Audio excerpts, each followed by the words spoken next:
I purchased my grandparents' house and my sister assumed that I would hand it over to her, so I told her that she could not set foot in her dream home. My wife and I recently closed on our dream house, and it has the family torn. Years ago, my grandparents owned the family home, but when they died unexpectedly with a lot of medical debt and expenses, our family had to sell their house. It was heartbreaking and sad, and I decided as a small child that one day I would buy the house back. I shared those dreams with my sister. I met my wife when I was 18 and she was 20. Her parents owned a small rental that they allowed her to live in rent-free, just paying for the expenses. She invited me to live with her a year into our relationship, and we got married a year after that. I told her about my dreams of owning my grandparents' house, and she fully supported me. We began putting large amounts of money back for a down payment in the hopes that the house wouldn't go on the market before we could afford it. Because we didn't pay rent and both had good jobs for our ages and the economy we lived in, we were able to put back a very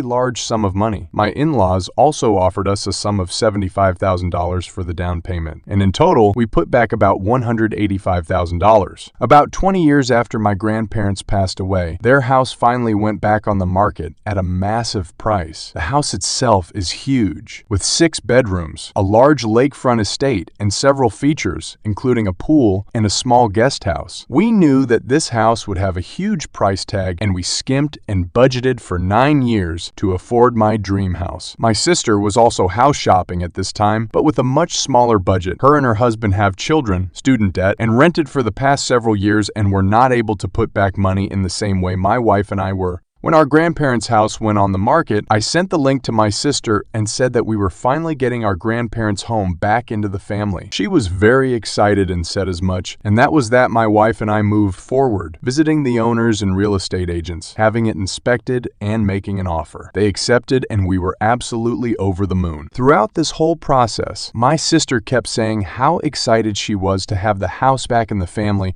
and how nice it would be for her children to know this house and grow up in it as she and I did. Our grandparents' house was the location of every birthday, holiday, gathering, and reunion, and my wife and I planned on making it that way again, which was why what my sister said didn't raise any red flags. Weird that she'd phrase it that way, but not concerning. We had a barbecue at my parents' house to celebrate the final closing of our house. During the dinner, my mother-in-law offered to kennel our dogs while we were in the stages of moving to keep things easier and safe, and that was when my sister piped up. She asked why our dogs needed to be watched when the real issue was her kids. My wife asked what she meant, and she said that her kids would need more supervision than our dogs, and that she was confused as to why we'd be so busy, that our dogs needed watching. I told her I was the one confused. I didn't know she was helping us move, and that if her kids couldn't reliably be left to their own devices, then she absolutely did not need to help us pack. My sister proceeded to ask why my wife and I would be packing. I told her the obvious: we just closed in a house. For length reasons, I'll leave out a lot of the back and forth. But here's the gist of it. My sister had it in her head that we were buying the house to either own it out to her family or transfer the title to her name and have her pay us back in time. Yes, that is literally what she was thinking. Despite us never discussing anything like that once, when I told her that was not happening, my sister threw a fit. She was pissed because this was her dream too, and that it wasn't fair that only one of us could live it, that since she had children, they deserved to grow up in the family home, and what did my wife and I even need all that space for? My wife told her it isn't the family home anymore. It wasn't left in a will. We purchased it, and now it is our home, and we decide what we will do with it. My sister told my wife to shut up and that she had no say in this family discussion. I informed my sister that if she spoke to my wife that way again,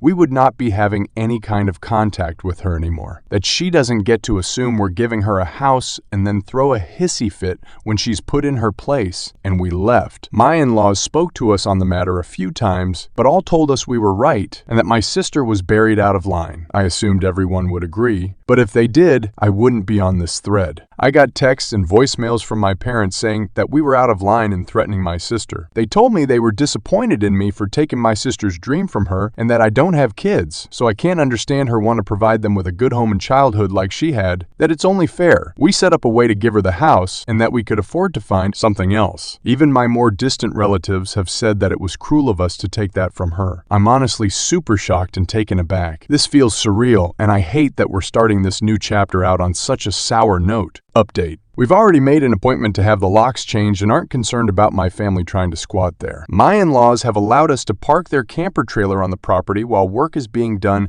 not only for peace of mind, but to avoid commuting back and forth multiple times daily. I sent a message to my parents and siblings yesterday evening asking to meet up to talk things through and try and figure out what's wrong and what exactly the hell is happening. Earlier today, my wife and I met my parents and my brother's family at his house before my sister arrived. I let them know that if they tried to interrupt or control the conversation, we would leave. I told them that I never once even suggested my sister would be allowed to rent out the house or buy it from us, that we didn't know where she got the idea from, and showed them the text strings where I first sent her the listing and every conversation where I updated her on the progress. My mom asked to see the rest of the conversations about the house, and I told her there were none. She informed me that my sister told them all that we had made an agreement that my wife and I would purchase it and then rent it out to my sister's family until they'd paid enough to buy it, that we would live in the guest house and they'd get the main house. She told them that we had went back on our deal and had absolutely shattered her dreams of raising her kids in the house she grew up in. We gave our side, and it wasn't difficult at all to convince my parents that we were telling the truth. With a lack of evidence on my sister's part and absolutely no legal documentation, my parents didn't even attempt to try and back up what she told them. My parents were very apologetic and let us know that they never would have said those things to us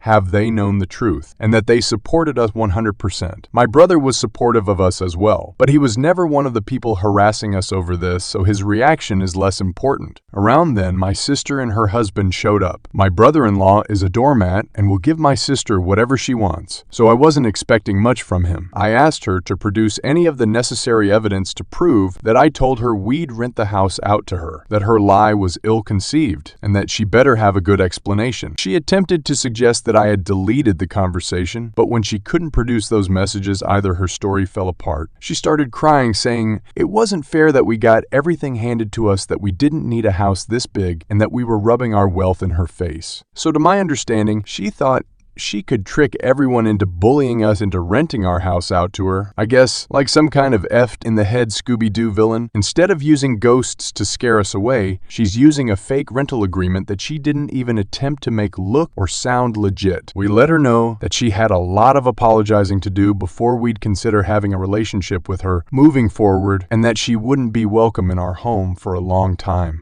At the moment, our relationship with my parents is rocky at best for obvious reasons. They let us know that they're here to support us if we need moving assistance or help with renovations, but it'll take some good hard thinking to decide if we're okay with that. We will not be giving anyone in my family a spare key, but my wife's parents will receive one for emergencies. My sister has done some odd things, but nothing as absolutely absurd as this. We will be meeting with an estate planner to put everything into writing. We plan on leaving the property to my sister-in-law and her kids with my mother-in-law as the executor of our estate for the time being.